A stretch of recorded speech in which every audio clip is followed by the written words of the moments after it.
Hi everyone! Welcome back to Study Hub sa ating mga kaskwela at kalingkod. Kayo po ang learning warriors in the new normal. Hello teachers at sa mga magiging future teachers natin. Hello po sa inyo.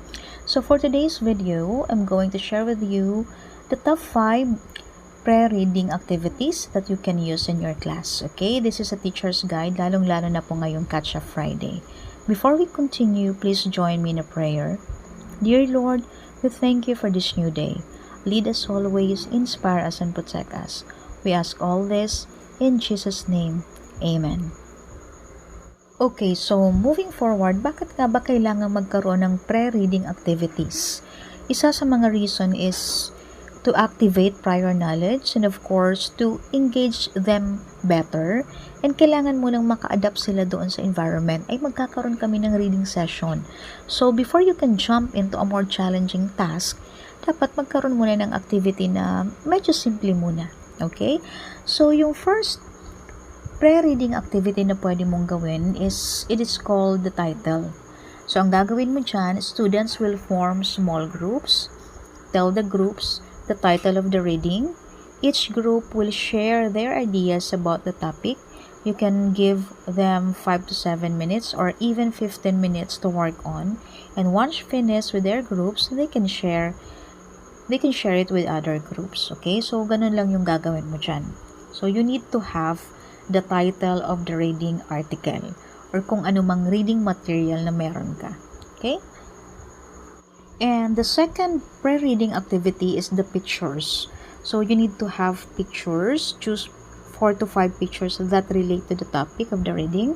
Ask your class to form small groups, and you just need to provide copies of pictures to each group. Learners will work together to connect the pictures and then try to guess what the reading will be about. So dito naman, may activate yung curiosity nila by using pictures. Iisipin nila or they need to work together tungkol saan kaya yung babasahin nila. Okay? And another pre-reading activity is the discussion pre-reading. Okay, it's like getting your brain ready to read. So dito naman sa discussion activity, what you need to do is give the topic of the reading to your students, encourage them to have their own discussions, and they can work by pair or group. Prepare 4 sentences showing different opinions about the reading and paste it to the 4 corners of the classroom. Teacher, read them out. The teacher will read them out to the class and ask them to stand near the opinion that they agree the most. Students can interact, sharing their reasons. Say, for example, tungkol saan yung topic, why many tourists visit the Philippines. So, pwede kang gumawa ng mga sentences like, Filipinos are rude. Kaya naman, many foreigners love the Philippines. Filipinos are always ready to help. So, iba't ibang opinions, different opinions na pipiliin nila saan sila nag-agree. And then, they need to stand near that opinion, okay? So, that is the discussion pre-reading activity. Okay, so another pre-reading activity is brainstorming. Ano yung gagawin mo dyan? Give the class 5 minutes to brainstorm ideas relating to the topic. Then give another 5 minutes to organize their ideas.